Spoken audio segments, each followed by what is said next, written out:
Welcome to Night Terror, where strange, chilling, and sometimes unexplainable stories await you in the shadows of the night.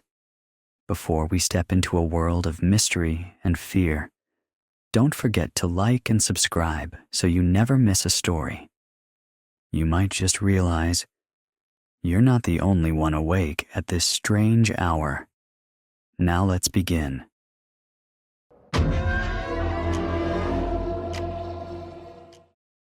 I've been working as an aircraft mechanic for United at DFW for nearly 9 years now, but what happened last November still makes my hands sweat when I think too hard about it. Back then, I was on the graveyard shift in Hangar 7, that huge maintenance cavern about 3 miles from the main terminal. It's one of those places that feels cut off from the living world after midnight, just you may be one other tech and rows of giant metal skeletons waiting to fly again. I was 35, newly separated, and honestly preferred the night shift fewer managers breathing down my neck, and the extra pay for nights kept me afloat while I tried to piece my life together after Kara took nearly everything in the split. I was saving to buy a tiny house in Arlington my fresh start, or so I thought. The first weird thing happened on a Monday night in early November.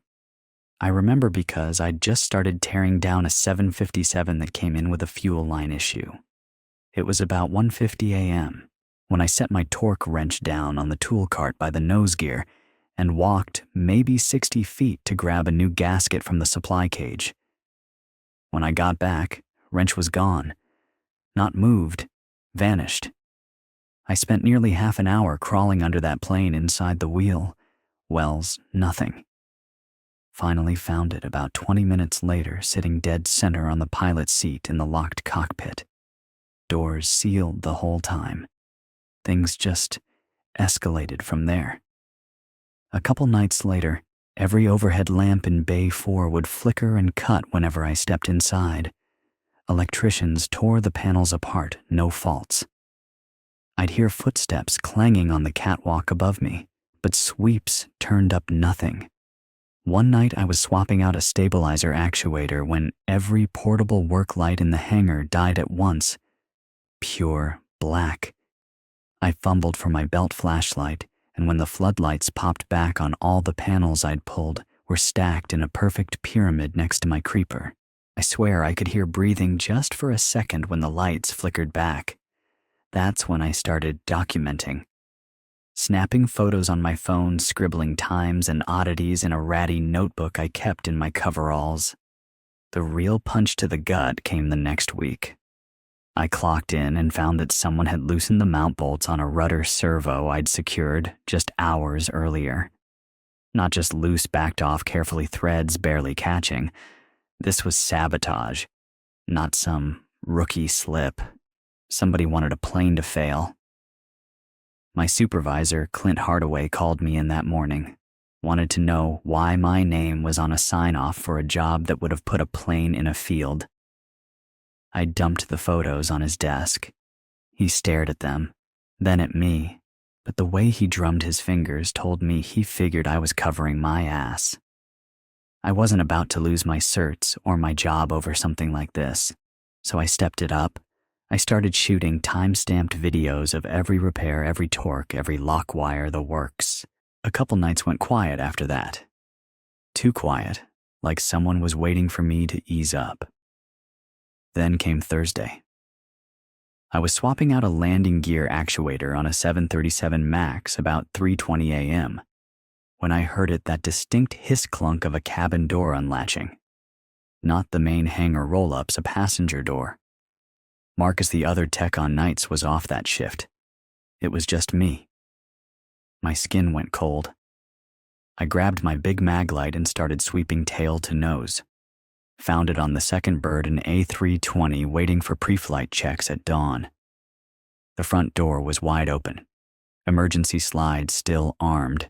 One wrong move, that thing deploys, costs the airline a fortune. But that's not what rattled me.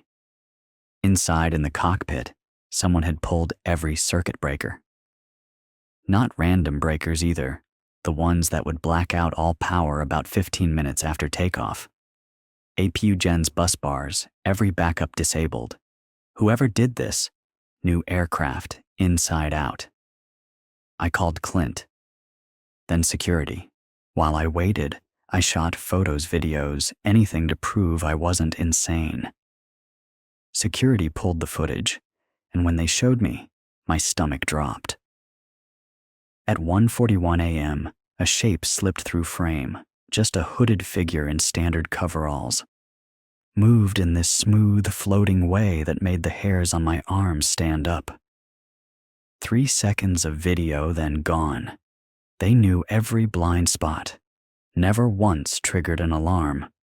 Jared Bryan, our security chief ex-Navy, said he'd never seen anything like it. This person bypassed the swipe gates, the biometric pad.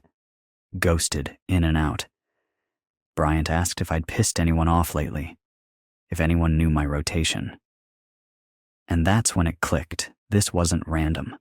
Somebody wanted my hands dirty. When Clint saw the footage, he didn't even bother pretending he wasn't spooked. The company brought in their bigwigs from corporate security. New codes, more cameras, extra patrols. They offered me a cushy day shift, but I said no. Maybe it was ego, maybe stupidity, but I wasn't letting whoever this was scare me out of the life I'd built. Marcus started picking up extra nights. Said he didn't want anyone in there alone. We'd check in every hour like clockwork. For a few shifts, it worked. Then, November 21st hit. It was my daughter Olivia's birthday. I'd promised to FaceTime her before her bus came at 6. I was on the ramp around 3:35 a.m., doing a breakware inspection on an A321. That's when I noticed the aft cargo hatch wasn't flush. I knew I'd locked it. I climbed up and there it was. Someone had cracked open the fire suppression feed and rigged up some kind of device. Wires, tubing, nothing I'd ever seen on a blueprint. This wasn't sabotage for fun anymore. This was mass murder. My throat went dry. I backed away, phone halfway to my ear, to call Bryant, and heard it. Wet, rattling breathing. Behind me. I turned and there he was 10 feet away. Hood up. Same greasy coveralls. And when my light hit his face, I knew him. Rick Stokes, a mechanic we'd fired half a year earlier for failing a random. I'd been the one to report him. He'd come in glassy-eyed, left a trail of half-finished inspections behind him. His eyes were wide pupils blown out. He was grinning. "Hey, Logan," he rasped. "Miss me?" And that's when I saw it, a lengthened utility knife blade gleaming under my light. "You ruined me." Rick wheezed, stepping closer. "You took my paycheck, my kids, my life, so now I take yours." I backed up, calculating. My phone was on my tool tray, 50 feet behind Rick. The alarm pole was 10 feet behind him. He must have seen my eyes flick because he laughed. "Run. Please. I know this place better than you. I've been up there." He jerked his head at the ceiling, watching, listening. My stomach turned cold, imagining him crawling through the ductwork while I worked under wings, oblivious. My grip tightened around the mag light. I was ready to swing. Then behind Rick, Marcus. Bless that man, moving silent as a cat, a 3-foot torque wrench in his hands. Rick's head turned a second too late. The wrench hit his collarbone with a sickening crack. Rick screamed, knife clattering to the concrete as he crumpled. I dove for the wall alarm and yanked it. The entire hangar shrieked with klaxons. Marcus stood over Rick like an avenging angel, wrench raised high. Rick tried to crawl, mumbling that we'd all pay, that we'd find more bombs. Cops and TSA were on him in minutes. The feds came next. Found Rick's makeshift nest inside an abandoned duct crawl sleeping bag, instant noodles, detailed sketches of flight schematics, even our schedules. He'd been there for weeks, watching, waiting. They swept every frame in the hangar. Found 2 more devices tucked in cargo holds. Enough to down entire flights. Rick's in a federal lockup now, 30 years minimum if he makes it that long. I'm still in Hangar 7 nights only, but now there's always 4 techs on rotation, and security does hourly sweeps. Marcus jokes that I've got jumpy nerves. Maybe he's right. But I'd rather be the jumpiest guy alive than not alive at all. The airline gave me a medal and a fat raise enough to finally buy my little place in Arlington. Every night before I clock in, I video call Olivia, tell her I love her. Then I check the vents. Twice. Because you never really know what's lurking overhead or who's waiting for you to let your guard down.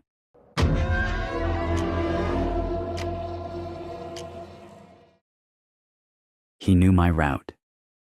Before I did. True flight attendant horror. This happened back in 2019 when I was working as a flight attendant for a major airline. I was 27, living in a tiny studio in Queens, barely big enough for me and my rescue cat, and I'd just landed the job after years of sending out resumes and working miserable temp gigs to get by. The pay wasn't glamorous, but I loved the travel perks the way my uniform made me feel official, like I finally belonged somewhere above the clouds. Most of my routes were domestic. Chicago to New York sometimes, Boston, the occasional layover in Atlanta if I was lucky. Nothing exotic. Nothing that would make someone jealous on Instagram. But I didn't care. I remember the pride in every crisp fold of that Navy uniform, how I'd smooth my hair back and think I made it.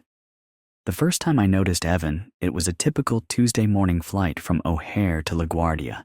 Business class was packed with the usual half-awake executives in suits tapping away on their laptops before we'd even left the gate. He was in 2B, ordered a black coffee with precisely 2 sugars, said thank you in a way that made me pause. Not because of what he said, but because of how he looked me right in the eyes. Most passengers don't. He did. He looked through me, but not in the dismissive way. It was warm, familiar. I thought it was refreshing. He was probably mid-40s salt and pepper beard, dark blazer that looked expensive without shouting about it. Another road warrior, I figured. Another consultant commuting between coasts. I forgot about him by the time we landed until a week later when he was back again. Same seat, same coffee order, same easy smile. It became routine after that. Not every flight, but often enough that I'd scan the manifest and find my eyes drifting toward his name before I realized what I was doing. Evan Grant, always good morning Lexi because, by then of course he knew my name. We're trained to be warm to make frequent flyers feel special. That's the job. So I played along. Small talk about airport food, hotel coffee, New York traffic. He'd ask for recommendations, swap jokes about the O'Hare delays. He seemed harmless. Maybe even lonely. Maybe I was too. The shift happened so subtly, I barely noticed it until it was too late. One morning, maybe 5 or 6 weeks since our first flight, Evan asked if I'd ever tried a tiny sushi spot on Ditmars Boulevard in Astoria. You'd love it. They do this miso cod that melts in your mouth, he said, then smiled. It's probably walking distance from your place, right? I froze a second too long. I'd never told him where I lived, just that I was based out of New York. I laughed it off. Oh, I'm in Queens, but not Astoria. He didn't miss a beat. Just nodded. Right. You mentioned that farmer's market by the park. It was true, sort of. I had once mentioned a farmer's market when we were joking about airplane food. The fact he'd remembered made something tighten in my chest. But I pushed it away. After that, the little comments got sharper, more personal. He'd ask about my cat Nico by name. I don't even remember telling him I had a cat. He mentioned my brother's wedding when I'd never spoken about my family. When I posted a blurry throwback photo from my college days on Instagram, my profile locked to friends, only Evan brought it up the very next week. "You went to Iowa State, right? Must have been cold out there." I laughed too hard. Asked how he knew. He just winked. "Good at reading people. You just have that Midwest vibe." It made my skin crawl. Then my grandmother passed away. Early November, I'd taken emergency leave, gone home to Cedar Rapids, and stayed off social media except to text a few friends. When I came back for my first flight in days, Evan was waiting in 2B. Before I could even start the safety demo, he flagged me over. "Lexi, I'm so sorry about your grandmother, Mary. She seemed like such a sweet lady." The blood left my face so fast I nearly stumbled. I hadn't posted her name anywhere, hadn't spoken it to a soul on a plane. I stammered something, asked him how he knew. He touched my wrist lightly, a gesture that made my skin crawl. "You mentioned she was sick, remember? I looked her up in the Gazette. I wanted to send flowers." That night I sat cross-legged on my bed, Nico snoring beside me, scrolling through old, tagged photos. In one from college, you could see my student ID poking out of my lanyard, full name, hometown, graduation year. I started to see it all, the breadcrumbs I'd left for him to follow. 2 weeks later, during a brutal layover in Chicago, it got worse. I was staying at the airport Marriott.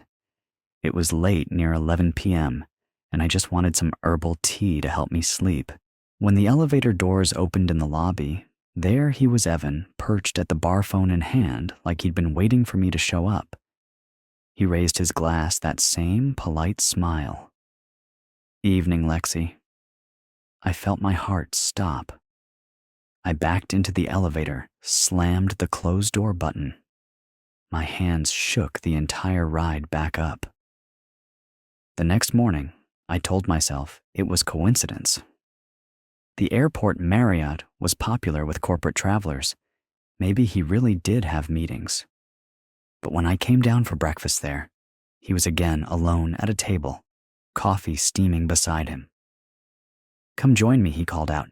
"No rush, the crew van for the 1140 doesn't leave till 10:30 anyway." He shouldn't have known that. The van times were internal crew info. Not on any website, not public. That was when the dread really rooted itself in my bones.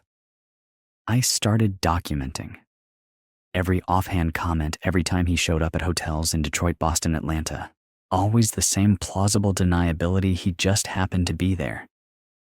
Coincidence. Small world. He knew the Starbucks where I'd grab my latte before early flights. He once bumped into me outside the yoga studio near my crash pad in Chicago. When I left a CVS in Manhattan, he was there too, shopping bag in hand, acting so surprised. Small world, huh?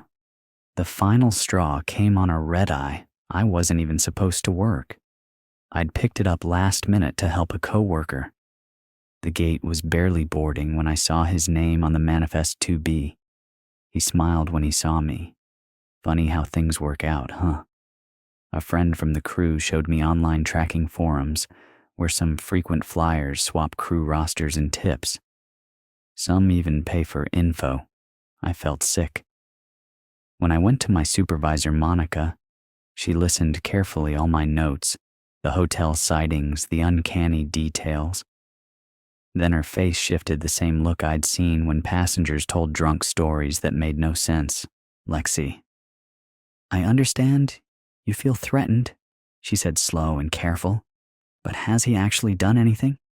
Has he touched you? Threatened you? Has he said he'd hurt you?" I felt so small. No, he hadn't. Not in a way that would count. "Look," Monica said, "he's a Diamond member. He spends thousands. Unless he crosses a line, we can't just blacklist him. Maybe change your routes for a while." I called my best friend Maria, who worked at a law firm. She told me exactly what I'd feared. He's smart. He hasn't broken the law, not yet. The breaking point came on a January night, snow blanketing Queens, soft and innocent. I trudged from the subway to my building, saw footprints leading to my back alley. There in the shadows was Evan. He was standing so still, phone pointed straight up at my living room window. When he saw me, he didn't flinch, didn't hide. He lowered his phone, nodded once, that same warm smile, and vanished down the street. The police came, but found nothing. No cameras had caught him. No threats, no violence, just me and my word against his. That night, I installed cameras everywhere, deleted my socials, changed my locks. The next month, when I saw him on my manifest again, I called in sick. Then I did it again, and again. Eventually, HR called me in. Too many missed flights, they said. They offered me international routes, instead fewer perks, less pay, but a chance to disappear from his pattern. I took it. It's been 7 months. I haven't seen Evan since. But sometimes I still pull up the domestic flight lists just to check. And his name is still there, Chicago to New York, week after week, like clockwork. I wonder if some new girl smiles at him now thinking he's harmless. Just another pleasant regular who knows how she takes her coffee.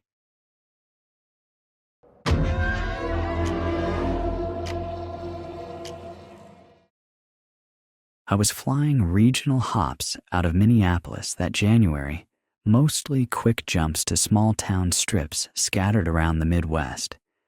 That night, our final leg was supposed to be the easiest of all. Just a short jump to a quiet rural airstrip in Wisconsin, and then right back before sunrise. But the snow came in sudden and brutal, the heavy, wet kind that coats the windows in white sheets and makes runways vanish like they were never there to begin with. By the time we landed, air traffic had grounded every single bird in the sky. No flights in or out until daylight. So we were stuck. It was just me and the 2 other crew on my roster that night. Nathan, our junior flight tech, who always talked way too fast when he got spooked, and Riley, my usual layover roommate, and probably the calmest, hardest to shake person I'd ever flown with. The airport itself looked more like an oversized bus station than an actual terminal. Bare, bones, a single waiting area, with dim overhead lights and rows of hard metal chairs that dug into your back if you sat too long. Off in one corner, 2 vending machines blinked their dull fluorescent glow. There was an ancient PA speaker that crackled to life every hour, just to remind the empty terminal that it was closing soon, not that it mattered. The ground crew was long gone by the time we stepped off the plane, and the janitor, a guy pushing 70, by the look of him, gave us a polite nod on his way out the sliding doors. He mumbled something about locking up behind him. Riley laughed when she heard that. "Looks like we've got the whole airport to ourselves," she said. At the time, that didn't sound half bad.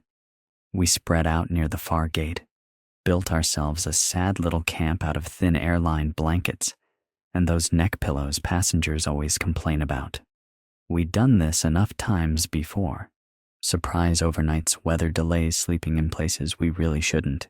Nathan sprawled out across 4 chairs. Riley tucked her feet under her, scrolling her phone, and I burned off my nerves walking lazy laps up and down the empty terminal. Around 1:20 a.m., I went to use the bathroom. That's when I spotted the first thing that just didn't line up. The hallway lights had been dimmed, but the tile floor still gleamed from fresh mop marks, and right through the middle were footprints. Bare clear prints leading into the staff corridor marked authorized personnel only. None of us had gone that way, and there were no puddles from outside snow, just the outline of someone's steps pressed into the drying cleaner. I stood there for a moment staring at those prints like maybe the floor was tricking me. Then I told myself it was nothing. Maybe the janitor had doubled back, forgot something. I could almost believe it. I nearly woke Riley but didn't. We were locked in tight, right? No one could get in without setting off alarms. No reason to be paranoid at 1:30 in the morning when you're half running on stale coffee and vending machine sugar. Still, walking back, I noticed the supply closet next to the snack machines was open a crack. I was sure it had been shut earlier. I nudged it wider with my foot. Inside was pitch black. I didn't step in, didn't even lean too close, just breathed in this stale smell, something between wet cardboard and rusted metal. Not strong, just off. I pulled the door shut without checking more and told myself to knock it off. Back at our little camp, Nathan was already half snoring a jacket over his head, and Riley had headphones in flicking through trashy celebrity gossip on her phone, like nothing in the world could touch her. I didn't say a word about the prince or the closet. I didn't want to be that guy. Sometime later, I drifted off too. Not real sleep, just a haze of dozing and starting awake every 10 minutes when the building made some old noise it shouldn't. It must have been 3:40 when I heard it, a soft bang, like a door caught by a gust. I sat up, blinking at the far end of the terminal. Nothing there. The lights seemed even weaker now, throwing everything in that sick blue emergency glow that makes shadows look thicker than they are. Riley's blanket was still where she'd been, but Riley herself was gone. Her overnight bag sat untouched beside it. Nathan stirred, mumbling. "Where'd Riley go?" he asked, rubbing sleep grit out of his eyes. I didn't know what to say. We waited. 5 minutes 10. Maybe she'd wandered off to the bathroom, but something in my chest told me that wasn't right. Riley was steady as stone. She didn't just disappear. I checked the restrooms, knocked on locked office doors behind the counters. Nothing. The supply closet was shut tight now, and I knew I hadn't touched it since I'd found it open. Nathan and I locked eyes, and we both knew it. Something about this was wrong. We stuck shoulder to shoulder when we checked the baggage area. 15 minutes later, Riley came back on her own. She drifted out of the corridor near baggage claim, moving like she'd forgotten how her feet worked. Her face was gray eyes, glassy wide but blank. We ran to her asking where she'd been. All she did was mumble about air and needing space. I asked if she'd gone outside. The doors were still sealed shut from the inside. The alarm hadn't so much as coughed. She sank back down under her blanket and stared at the terminal windows unblinking. Nathan, normally a chatterbox when he's nervous, didn't say a word. Neither did I. We just sat there breathing too loud in the quiet. None of us slept after that. We just waited for morning, counting seconds by the flicker of the overhead lights. Riley kept her eyes fixed on the windows, like she expected something to press its face to the glass at any second. Nathan fiddled with his phone, but the signal was gone. The Wi-Fi splash page just spun and spun. I got up once, trying to keep the feeling in my legs, and walked to the vending machines for stale water. When I turned back, I caught it a quick blur ducking behind the pillar near gate 4. I didn't say anything, just walked back slow, acting like I hadn't seen a damn thing. My heartbeat drowned out every other sound. 5:20 a.m. came with another sound, a dull thud, then a dragging scrape like something heavy being pulled along the tile. Nathan grabbed a retractable stanchion, one of those cheap poles they use to rope off security lines, like it would do anything. "It's probably maintenance," he whispered. But no one stepped out. The dragging stopped. Then silence, heavy, thick, like underwater pressure in your ears. We sat frozen, watching that pitch-dark corridor swallow the shadows. When the automatic doors finally unlocked at first light with a metallic click that echoed down the terminal, we all flinched. A ground crew guy stepped in mid-yawn, coffee in hand, stopping short when he saw us huddled like squatters who hadn't moved all night. He asked if everything was okay. Nathan lied for both of us. Riley didn't look up. We gathered our blankets, our bags, our leftover nerves, and we left that place without saying another word. A few days later, Riley called me. She only said a few things about how she'd gone looking for the bathroom and ended up in that old corridor. She swore there was someone at the far end standing still watching her. When she turned back, the overhead lights began snapping off behind her, one by one by one. She never said what she thought would have happened if she'd stopped walking. And I didn't ask. I still fly that route sometimes, but if they ever hint at an overnight in that terminal, I book a motel out of my own pocket. I'll take bed bugs and peeling wallpaper over spending another night locked in that place with whatever still waits behind those staff doors. And if you're ever stuck there on a snowed-in layover, keep your back to the wall and your eyes off the dark. You'll thank me for it.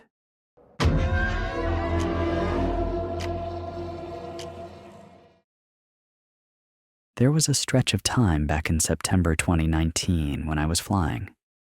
More than I was home conferences, client demos, pitches that never seemed to stick. That night was just another one of those last-minute red-eye flights where I barely made it to the gate with a minute to spare. I'd just wrapped up a brutal client training in Denver, and all I could think about was sleep. My head was buzzing from too much coffee and stale meeting room air. My shoulders ached from hauling that same squeaky roller bag across 3 terminals in 2 days, and the thought of the early morning session waiting for me in DC made my stomach twist.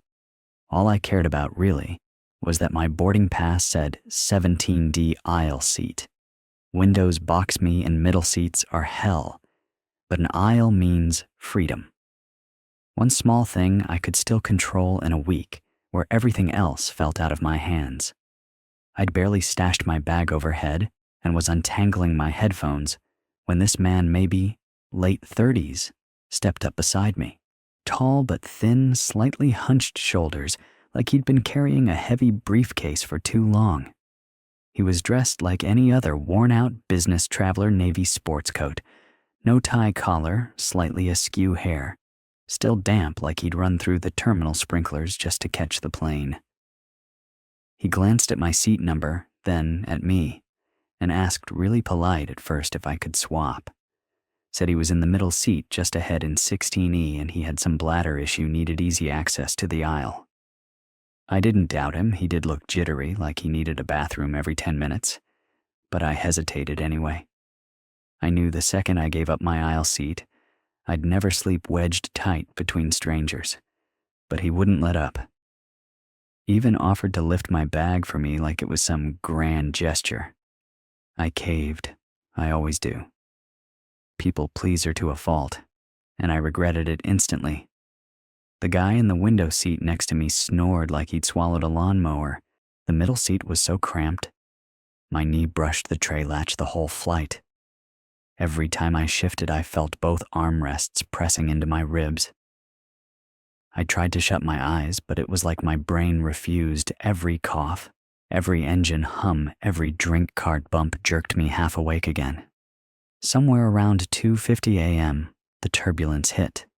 Not the quick jolts that pass in a breath, but that deep rolling kind that makes your stomach lift and your mind spiral. The seatbelt sign came on that soft chime that never fails to make you brace for worse. Flight attendants moved through the aisle briskly, whispering reminders to buckle up, stowing stray cups. That's when I saw him. The guy I'd switched with now in my 17D was up near the front, standing just a few feet from the cockpit door. He was leaned in close, half whispering at 2 flight attendants. They weren't arguing loudly, but you could read the tension in their stiff shoulders, the crossed arms, the way one of them flicked her eyes to the cockpit every few seconds, like she was making sure the door stayed sealed tight. I kept staring longer than I meant to, trying to figure out if I was seeing some mid-air meltdown or just a drunk guy being weird. He turned, caught my eyes, and gave me this smile. Not warm or apologetic, thin-lipped, like a kid caught stealing but trying to act innocent. I jerked my head away, pretended to fiddle with my phone, heart thumping so hard I felt it in my teeth. He sat down again eventually, but it didn't feel over. The whole cabin was hushed, lights dimmed to a soft, bruise-blue glow, but I couldn't let it go. I kept checking the aisle every time I heard movement, half expecting to see him standing again, half hoping I wouldn't. I swear the same flight attendant passed by twice just to peek down our row, her eyes flicking from him to me to the cockpit back to me. We touched down in Dallas at 6:15 a.m., that washed out dawn hour when you're awake, but your brain's still on pause. The moment the seatbelt sign pinged off, everyone scrambled up like we'd all been waiting to bolt. I stayed put, same as always, let the aisle clog clear before I stand, no rush. But then, the plane didn't open. A soft voice came over the speakers, the pilot. Maybe, maybe not. Calm but too formal. Asked everyone to stay seated while a matter was handled. A matter. Just that word made every neck crane up. The woman in 16D next to me muttered, "That can't be good," her kid still drumming his heels into the seat back like he hadn't heard a thing. Then 3 men came on board. Not TSA, not airline. Dark jackets, neat lettering on the breast, federal agents. I swear the entire row went dead quiet. No coughing, no seat creaks, just the hush of recycled cabin air. They walked straight to my old seat 17D and told the man sitting there to stand up. No weapons drawn, no big announcement. Just that calm final tone. He didn't protest, he didn't stutter, or look confused. He just adjusted his jacket, smoothed his hair back, and stepped into the aisle. The woman who'd got in the window beside him looked like she might faint. She pressed herself so far against the wall she nearly disappeared into it. They let him off. Like he'd been expecting it. Like it was just the next leg of his trip. We waited a few more long minutes before they let the rest of us go.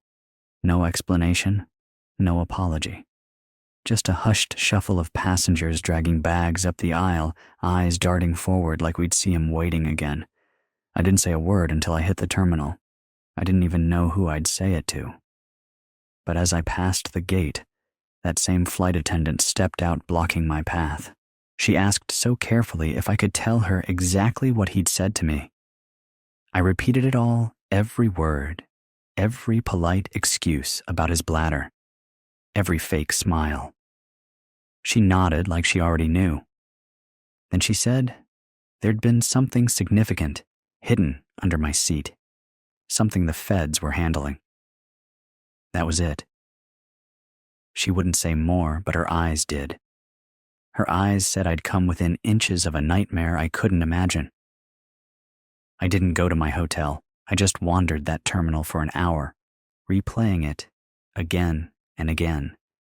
The switch, the smile, the moment the agents came for him, instead of me. I couldn't shake the question. What if I'd stayed in my seat? Would they have stopped me, handcuffed me in front of a plane full of strangers? Would my name be on some news ticker that night? Local man detained. Investigation pending. Later, I checked every feed I could. Local news, national alerts. Nothing. Not one headline. Not one statement. I even called the airline the next day, acting like I'd left my headphones under the seat. The rep's voice was chipper apologetic, then carefully blank. That item has been confiscated for security reasons. Confiscated, not lost, not turned in. Removed. I don't know what he stashed under there. Drugs, cash, a gun, something worse. I don't think I want to know. What keeps me up is how easy it was he needed someone normal, tired, harmless. I was perfect, one polite favor away from headlines I'd never outrun. I still fly for work, but now I keep my aisle seat like it's welded to me. I don't care if the person asking looks sick or old or says they'll pay me. I don't move. I don't say yes. Because that night in Dallas, one small yes almost turned me into someone I'll never be able to explain. I walked off that plane thinking I'd gotten lucky, but maybe I was just convenient. Maybe the next tired traveler won't be so lucky. If this story unsettled you, even half as much as it did me, do me a favor. Hit that like button and tell me in the comments, would you have switched seats?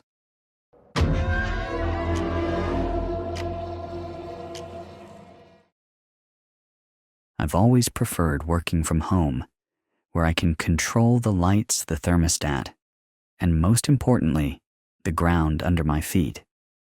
But when my company announced a big shot client presentation in Seattle and made it crystal clear that all department heads had to show up in person, I couldn't exactly say no. I'm a back-end developer, not a pitchman, but for some reason, they wanted me to break down the system architecture for the client.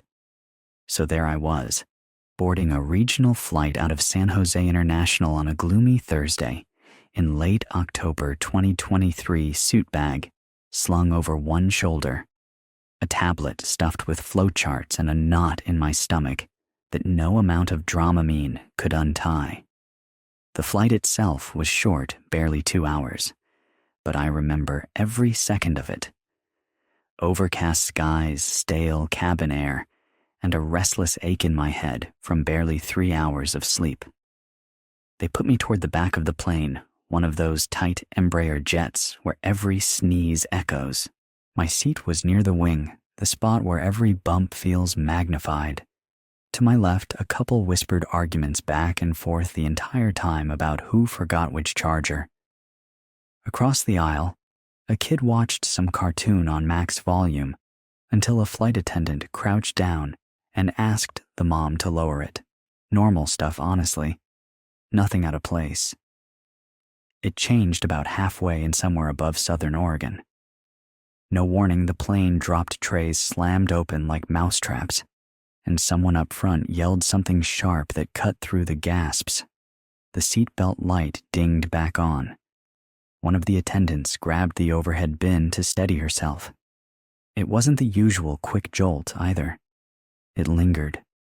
The turbulence stretched on seconds, melting into minutes while the cabin lights flickered once, twice like someone shaking a loose bulb. That's when I noticed him. 3 rows ahead aisle seat. Mid to late 30s, close-cropped hair, clean shave, wearing a forest green windbreaker that looked a bit too light for the drizzle waiting in Seattle. What caught my eye wasn't him at first. It was his phone. He was typing furiously, thumbs a blur. The screen was so bright in the dim twitching light that I could read slivers of what he was punching out. This is it. We deserve this. Forgive me. Message after message, same number each time. He wasn't panicking like the rest of us. He looked resolved, focused, calm, even like he'd been waiting for this exact moment. I tried telling myself he was just terrified people text strange things when they think they're done for. But the way he sat there, not flinching at the turbulence, not scanning the cabin like everyone else, it was wrong. I leaned a little into the aisle for a better look, pretending to adjust my seatbelt. He didn't notice, or he didn't care. He just kept tapping away the ghost of a grin, flickering across his mouth. Not relief, not nervous, more like satisfaction. Like he'd just gotten the confirmation he needed. About 10 minutes later, the turbulence faded. The pilot's voice crackled over the PA, rattling off the usual line about a shifting cold front, his tone just a notch too strained to be reassuring. The cabin settled, if you could call it that. People went quiet. The cartoon kid turned the tablet off. The bickering couple just stared ahead. But him, he'd stopped typing. He sat so still, phone face down in his lap, hands folded neat on top of it, like a man waiting for a verdict he already knew was coming. We landed at SeaTac a few minutes behind schedule. The captain made his weary apology. Brakes squealed on the runway and people let out that same collective exhale you always hear when a bad flight hits the ground. But he didn't exhale. The second the seatbelt light pinged off, he popped up, grabbed a small black backpack from under the seat, no overhead, no carry-on, and threaded his way up the aisle like a ghost gone before half of us even had our buckles undone. I caught a glimpse of the woman across from me. She raised her eyebrows, like, "Did you see that?" But no one said anything. We all shuffled out in silence, herding ourselves down the jet bridge, like we'd silently agreed not to acknowledge what just happened. In the terminal, I scanned for him, half expecting him to be at another gate or cornered by TSA. Nothing. By the time I got to baggage claim, he'd vanished. And that's when it lodged deep in my gut that wrong feeling that there was no reason for a person to behave like that unless they were either fleeing something or about to do something worse. At the hotel later that night, I tried to shake it, told myself he was just some anxious flyer with dramatic thoughts. But lying in bed didn't help. I grabbed my laptop and started searching the flight number, tacking on words like incident or passenger detained. Nothing. No news blurbs, no tweets, nothing unusual. Then I searched the exact phrases I'd seen "we deserve this" and "forgive me." That cracked open a door I wish I'd left shut, manifestos, half-buried conspiracy forums, unhinged rants. Same lines.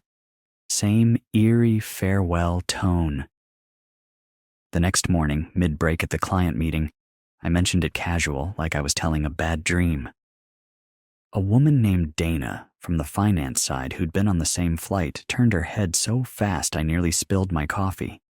She said she'd noticed him too, not the phone, but how he sprang up the second we landed, how calm he'd looked, while the rest of us were white-knuckled through the worst of it. Her saying that it sent that cold ripple through me.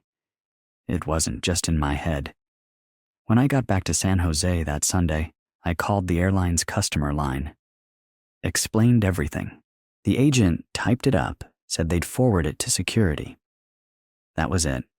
No follow-up, no call back. Maybe there was nothing they could do. Domestic flights like that, half the time, they barely check IDs unless something goes wrong. I still think about that guy. His face. That flicker of a smile. The calm when everyone else was bracing for impact. Maybe he changed his mind at the last second. Maybe he was never going to do anything. Or maybe he did later somewhere else. I haven't flown since. If I need to be somewhere, I drive. Even if it's 2 states away. Some people say that's paranoid. Maybe it is. But on that plane rattling through the dark with cabin lights blinking and every cough echoing like a gunshot, I saw a man let go of the world for a moment and then take it back. I keep wondering, what almost happened if he hadn't? If you felt that too, drop a comment. Maybe someone out there knows who he was. Maybe we can piece it together before something like that takes off again.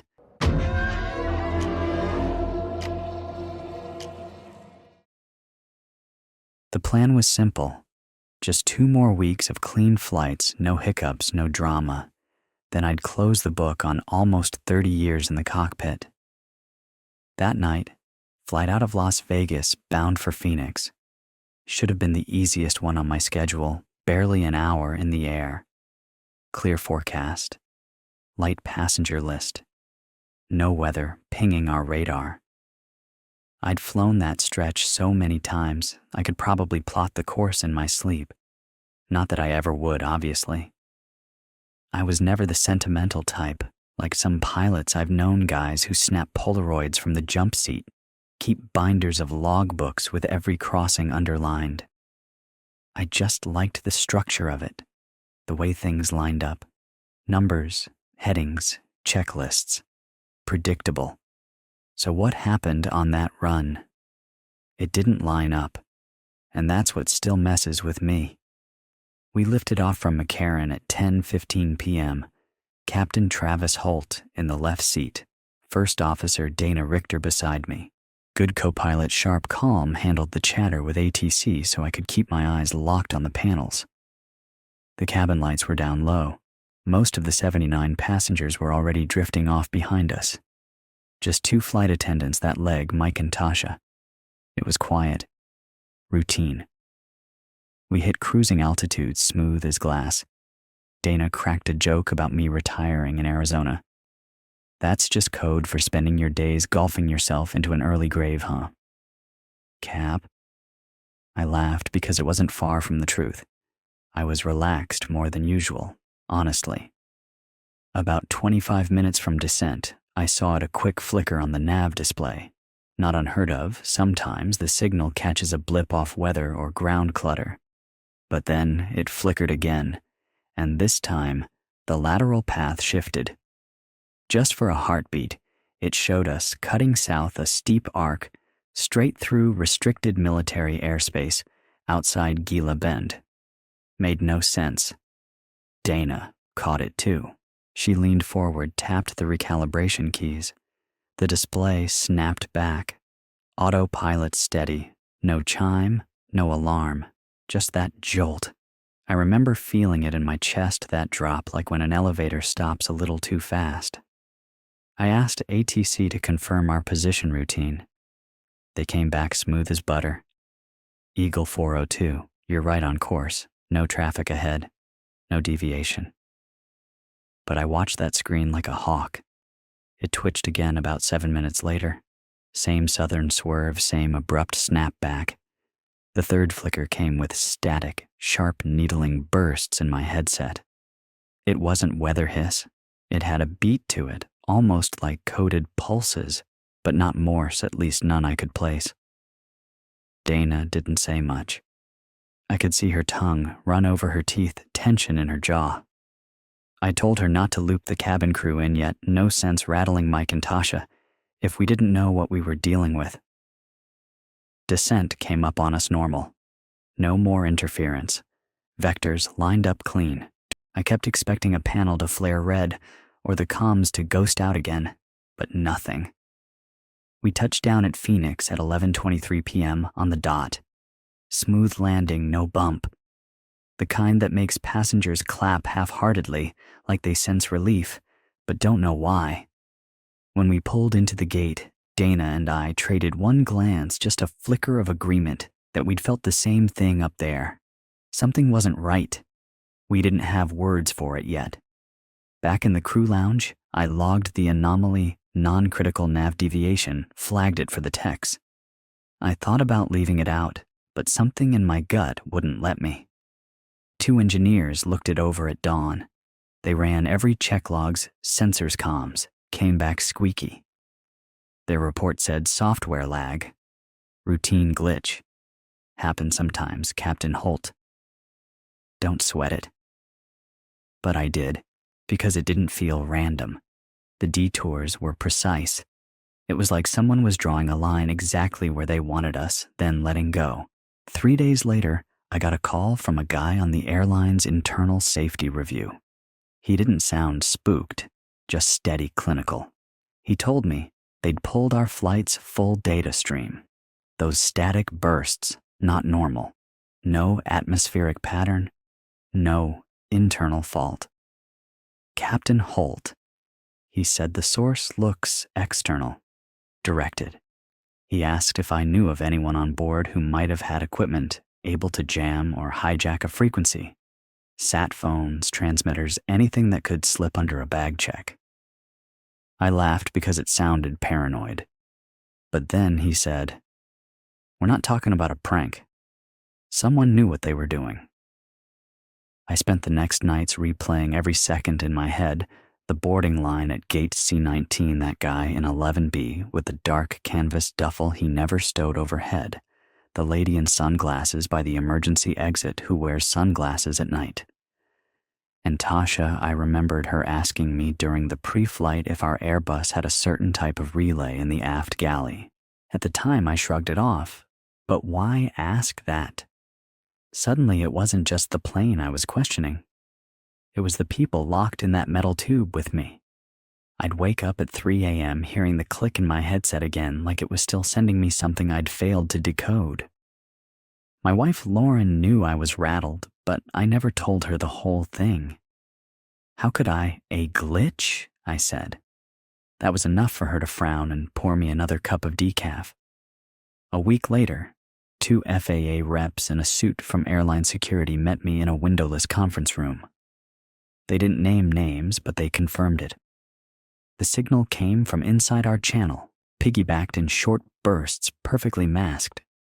Not random. Subtle, they called it. Surgical. They asked if I'd noticed anything on the ground, strange loitering, out-of-place luggage, anyone nervous boarding last. I gave them everything I could. They thanked me, said the file would stay internal. No headlines, no panic. I handed in my early retirement papers the following month. My final flight should have been mid-October, but after that run, I didn't want another hour up there. Not because I feared the engines failing, that's physics, but the idea that someone could reach inside my cockpit without touching the door that stays with you. Sometimes I wonder if I was the target, or if someone else on board was, or if we were just a test run for something bigger. I'll never know. I still fly commercial sometimes, can't avoid it, and I catch myself watching the nav screen on the seat back, checking headings, watching for flickers. No one ever spoke about it publicly.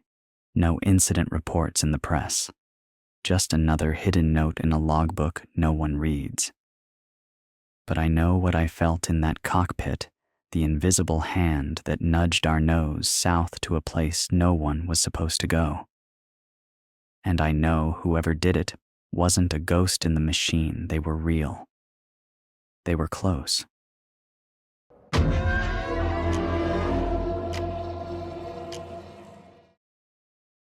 I work in IT support, but not the sleek side people imagine when they hear that. My world is tangled cables, stale coffee, and spreadsheets that make your eyes swim if you stare too long. The trip to London came up out of nowhere last spring, April 2023. My company, a freight management outfit, had just signed off on a complicated software integration with a European partner. Someone needed to fly out, shake hands, and make sure the data migration wouldn't turn into a transatlantic disaster. I'd never been overseas before, so when the manager asked for a volunteer, I stuck my hand up, hoping the free flight and hotel might make the late nights worth it. I packed my battered old backpack, my company laptop, and enough clothes to get through 4 days in England without looking like a tourist. I boarded the red-eye out of JFK at about 9:10 p.m., exhausted, but wired from the rush of getting a last-minute passport stamp. The flight wasn't even half full, which felt like a cosmic gift. I had all 3 seats to myself back in row 42, the holy grail of economy class. About 3 rows behind me, on the right, next to the galley, there was this older guy I noticed straight away. Not because he did anything weird, but because he looked like he belonged somewhere else entirely. Everyone else wore sweats, hoodies, or business casual shirts, rumpled from the rush.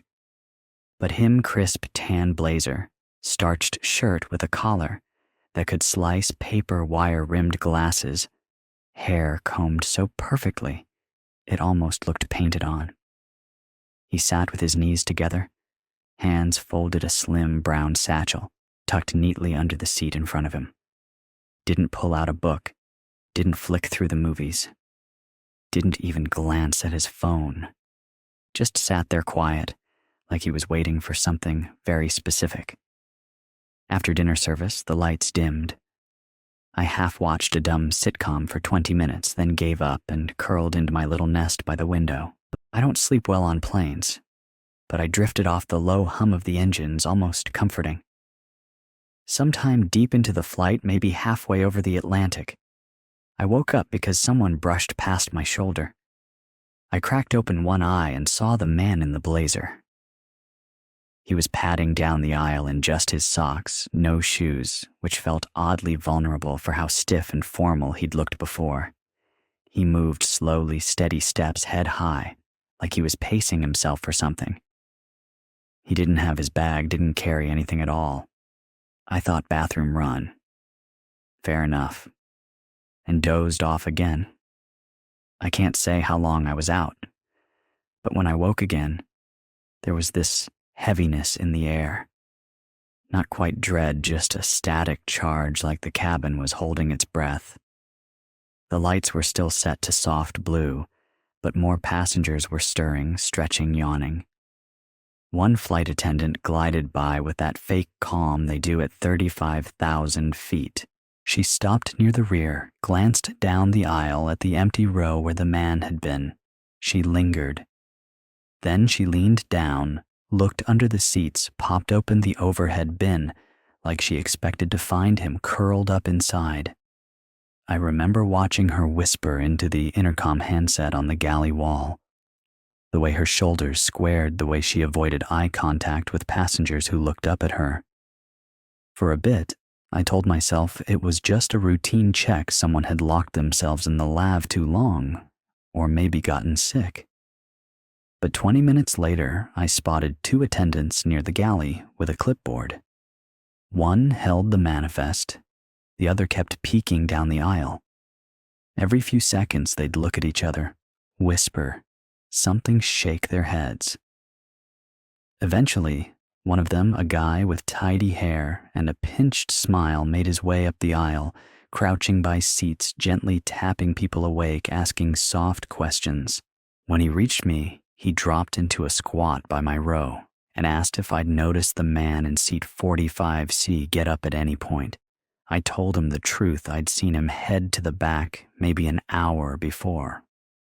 The attendant nodded, thanked me in that tight-lipped way that says, "Don't ask more," and he moved on. About 30 minutes out from Heathrow, the hush turned to a murmur. People started picking up on the vibe. The lights came up just a notch, breakfast trays rolled out, but you could feel it like an invisible thread pulled tight through the cabin. Nobody said missing person, but you could see it on the crew's faces. One attendant walked the rows with a little flashlight, stooping to peek under seats. The man's bag, that slim brown satchel, was still there, tucked neat as a pin. Blanket folded, tray table locked, no sign of him. When we touched down, they asked us all to stay buckled for a discrepancy in the passenger count. That phrase tasted wrong in my mouth. The people behind me were whispering theories, drunk passenger, stow away a prank. Nobody knew. Nobody had seen him come back to his seat. 10 minutes crawled by. Then they let us off row by row like cattle through a chute. I looked back one last time before I stepped into the jet bridge. His seat was just an empty pocket of air, the leather bag still waiting under the seat like a loyal dog. At customs, we were funneled into small clusters, each group gently interrogated by polite but stone-faced agents. They asked the same things again and again. Did you talk to him? Did you see him with anyone? Did he say anything strange? I told the same story. Older guy. Blazer walked to the back. Mid-flight never came back. They scribbled on their clipboard, thanked me, told me to move along.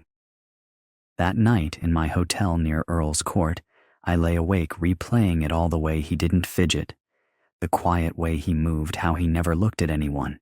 It struck me how I never saw an attendant serve him dinner. No drinks, nothing. Like he just was. The next morning, jet-lagged and twitchy, I grabbed a bitter coffee at the cafe next to the hotel. As I stood in line, I spotted a woman I recognized from the same flight. She'd been seated across the aisle from the man. We got to talking, comparing notes. She swore she'd seen him stand up too. She asked me low enough that people couldn't overhear. Did you notice he left his bag? Who does that? Who flies international and doesn't keep their passport on them? Weeks later, back home in New Jersey, I got a call from someone claiming to be from an aviation security division. Not the airline, not the TSA. Something deeper. They wanted to clarify my statement. Same questions, colder tone. The guy never said the word missing. Never said anything really. What's worse, I went looking flight logs, news clips, anything. Nothing. No record of a missing passenger. No mention in the local papers. The airline's PR email swore they had no record of a security concern on that flight. It's like someone vacuumed it all up. But I know what I saw, I wasn't the only one. Beige blazer, wire rims, neat leather bag that never moved. A man who got up mid-flight and simply didn't come back. No one saw him land. No one saw him leave. Since then, every time I board a plane, I catch myself scanning faces, looking for someone too calm, too stiff, like they don't belong in a seat at 38,000 feet.